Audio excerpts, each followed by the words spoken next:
Most people believe they understand others. They don't.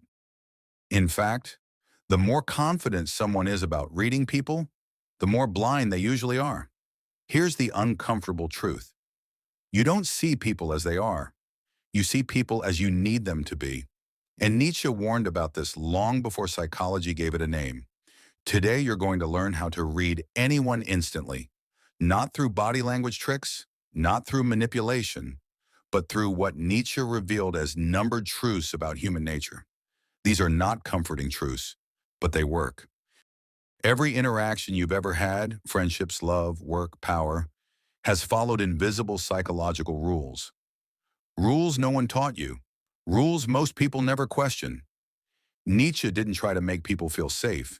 He tried to make them see clearly. He believed humans are driven less by logic and more by hidden motives. Status, fear, resentment, the will to feel superior. If you learn to spot these motives, people stop being confusing. You stop guessing, you stop overthinking, and suddenly, their behavior becomes predictable. That's why this matters. Because the person who understands motives controls outcomes. Before we continue, understand this. If someone reacts emotionally to a truth, it's because that truth touched their identity. Remember that. It will matter more than anything else you hear today. Nietzsche's first uncomfortable truth. People rarely seek truth. They seek confirmation of their self-image. When someone speaks, they're not revealing facts. They're revealing what they need to believe about themselves. The confident one, often terrified of being ordinary. The moral one, often hiding resentment. The humble one, sometimes desperate for recognition. Nietzsche understood this. He knew that words are masks, and the mask is never random. Here's where it gets dangerous. Once you see the mask, you can't unsee it, and most people don't want you to see it. So let's go deeper. Truth number one, people reveal themselves through what they judge. Nietzsche observed this clearly. People attack in others what they fear or suppress in themselves. If someone constantly criticizes ambition, they likely feel they failed their own. If someone mocks intelligence, they fear being seen as inferior. Judgment is projection. To read someone instantly, ask, what does this person react strongly to? That reaction is the clue. Truth number two, moral language is often a weapon. Nietzsche was ruthless here. He believed morality is frequently used not to guide behavior, but to control others. Watch how people use words like right, wrong, normal, decent. These are not neutral terms. They are tools. When someone moralizes aggressively, they are often protecting a fragile position. Power hides behind virtue. Truth number three, people want to feel superior.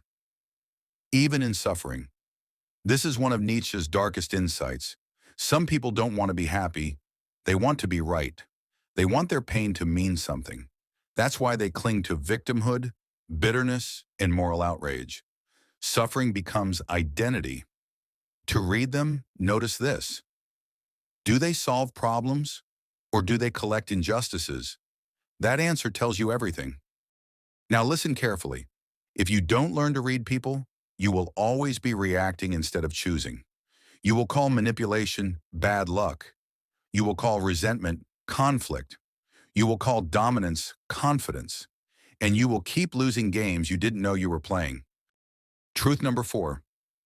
What people admire reveals. What they lack. Nietzsche noticed admiration is not random. People glorify traits they feel distant from. Someone obsessed with strength often feels weak. Someone obsessed with freedom often feels trapped. Ask yourself, what does this person praise excessively? That's the void they're orbiting. Truth number five. People protect their self-image more than their life. This is why logic rarely wins arguments. Because you're not debating ideas.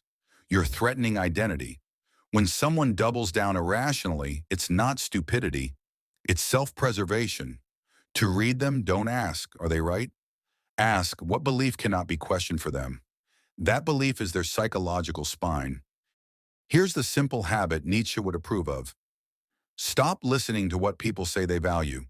Start watching what they defend emotionally. Emotion is the leak. Emotion is the tell.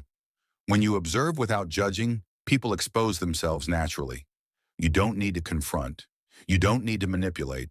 Clarity is enough, because once you see motives clearly, you stop taking behavior personally, and that alone is power. Nietzsche never wanted followers.